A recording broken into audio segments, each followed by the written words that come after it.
ce cours, donc nous allons apprendre à développer une expression à l'aide de la double distributivité. D'accord? Et dans ce cas-là, vous allez avoir donc deux parenthèses à développer. Ok? Deux facteurs pardon, se forment de parenthèses. D'accord? Donc vous en avez un ici et un autre là. Donc ça fait deux facteurs et entre les deux, il y a bien un fois qu'on n'écrit pas par convention. Donc une fois on a développé, il va falloir réduire après. Ok? Donc allons-y, nous allons commencer. Je vais considérer 5 comme facteur de tout ça, et puis de x également, comme un deuxième facteur de la même parenthèse. Ok? Donc voilà ce que je vais faire. Je vais prendre le 5, je vais distribuer sur toute la parenthèse sans le faire terme par terme. Je vais avoir ici 5 facteurs de x plus 4, plus,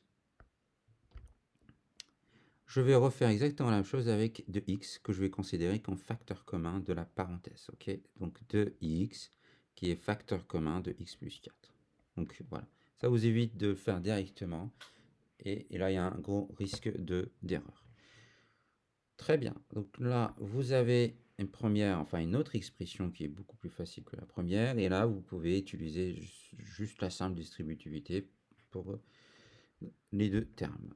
Ok. Donc 5 qui est facteur commun de la parenthèse, il sera distribué sur le x, puis sur le 4. D'accord? Donc je vais avoir 5x plus 5 fois 4.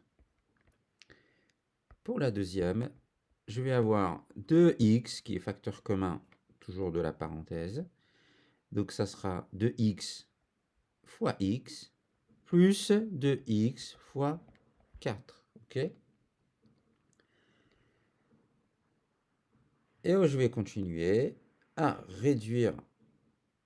Maintenant que j'ai bien développé ma première expression, je vais réduire pour rendre cette expression plus simple. Donc allons-y. Donc je vais avoir ici 5x.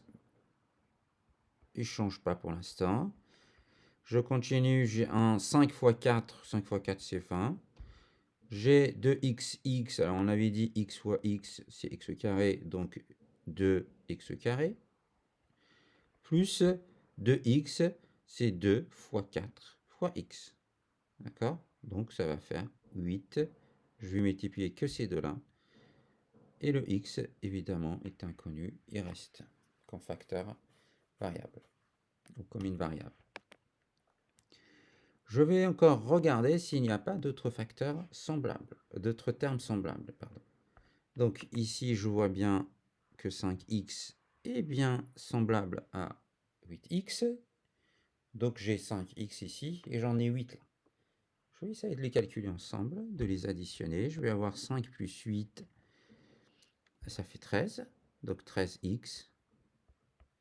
Le 20, j'ai pas un autre facteur commun, il reste. Et puis de x, je n'ai pas d'autre. De x carré, je n'ai pas un autre terme semblable à x carré. Donc j'aurai fini. Juste dernier réarrangement de tout ça pour que ça soit bien écrit. Sinon, vous avez bon si vous vous contentez de cette expression. Donc celle-ci, je vais vous la donner. Voilà, là, j'ai organisé les x dans l'ordre décroissant.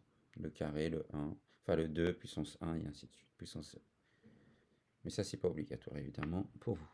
Donc voilà, j'ai fini la première. Je vais passer à la deuxième. J'ai un b ici. Alors, je vais procéder de la même façon. J'ai donc, alors pas obligé d'écrire le b. Il suffit juste d'aligner, comme je l'ai fait dans la première expression, d'aligner les signes égaux avec la première ou le premier signe qui est ici. D'accord? Donc tout doit être aligné.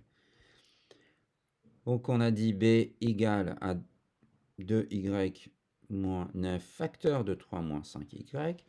Je vais procéder de la même façon. Je vais prendre donc le premier terme qui est ici, je le distribue sur toute la parenthèse. Et je vais faire également la même chose pour l'autre. Alors attention ici, j'ai un moins 9, donc il faut bien mettre un moins. 9 facteur de 3 moins 5y. D'accord?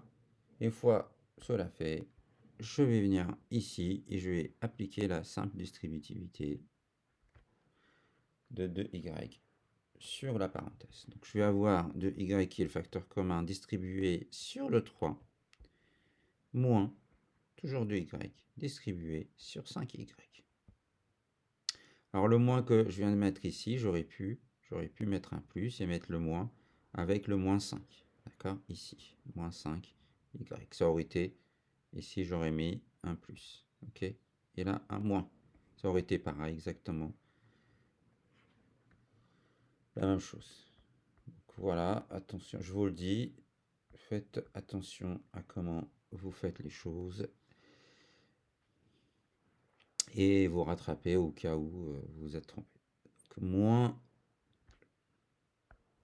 moins 9 qui sera là distribué sur le 3, puis sur le 5y. Donc moins 9 fois 3, voyez-le, l'obligation de faire réapparaître le fois. Et faites très attention là pour le moins 9 avec le moins 5, là c'est un peu différent. Il faut bien faire attention et écrire le moins. Donc allons-y. Là on a fini de développer, il nous reste juste la réduction. Et là on va la faire correctement. Là j'ai deux facteurs constants, 2 et 3, je vais les calculer ensemble. Ça va faire 6, 2 fois 3, 6. Je laisse y. Moins 2 fois 5, ça fait 10y au carré. Y fois y, c'est y au carré. Et 2 fois 5, 10. Moins, alors 9 fois 3, ça fait 27. Et puis moins fois moins, là vous allez avoir un plus. Et 9 fois 5 égale à 45. Y. D'accord? Alors je regarde si j'ai pas des termes semblables. En effet, c'est ce que j'en vois. C'est ce que je vois ici et là. Je les calcule déjà et puis on verra s'il n'y en a pas d'autres. Donc 45 plus 6, ça va faire 51y. Y au carré, j'en ai pas d'autres. J'ai aucun autre terme semblable, il reste. Et idem pour 27 qui est un terme constant. Je n'ai pas un autre terme semblable. D'accord? Je réarrange et je conclue. Voilà, on a fini de développer l'expression B.